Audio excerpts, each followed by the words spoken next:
Amber Heard n'est pas en mesure de pouvoir payer les 10,4 millions de dollars de dommages et intérêts que la justice lui a demandé de verser à Johnny Depp. Voilà, en substance, les propos tenus par Ellen Brodehoft, l'avocate de l'actrice, ce jeudi 2 juin sur l'antenne de la chaîne NBC.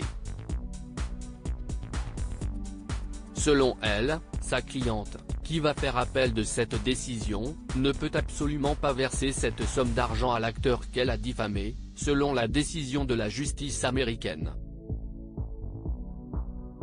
Ellen Brodehoft juge également qu'Amber Heard a été diabolisée, au cours du procès, par les avocats de Johnny Depp et a évoqué une quantité énorme de preuves qui ont été supprimées dans cette affaire. Pour rappel, le jury, composé de 5 hommes et 2 femmes, a estimé, après 13 heures de longue délibération, qu'Amber Heard avait émis de fausses déclarations en se décrivant comme victime de violences conjugales, et qu'elle avait agi avec une intention malveillante. Donnant ainsi raison à Johnny Depp, il a condamné l'actrice à verser 10 millions de dollars de dommages et intérêts à la star de Pirates des Caraïbes et 5 millions de dollars de dommages et intérêts majorés. Cette dernière somme a été toutefois réduite à 350 000 dollars en application du montant maximum légal en vigueur dans l'État. Au total, Amber Heard doit donc 10,4 millions de dollars à son ancien compagnon. Dans le même temps, ce dernier doit, quant à lui, 2 millions de dollars à l'actrice après avoir été, lui aussi, reconnu coupable de diffamation par le jury.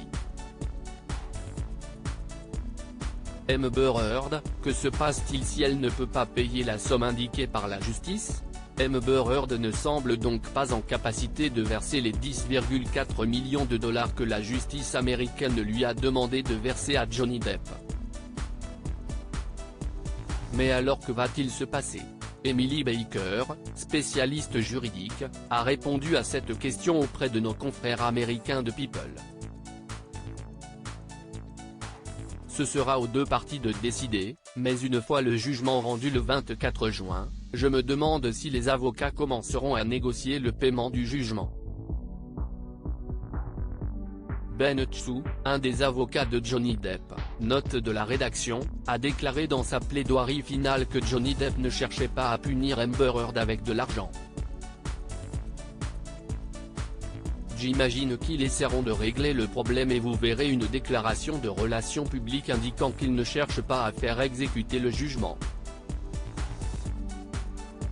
S'ils veulent faire exécuter le jugement, cela déclenche toute une procédure distincte devant le tribunal, consistant à saisir potentiellement des biens, à mettre en place des moyens de paiement, explique-t-elle.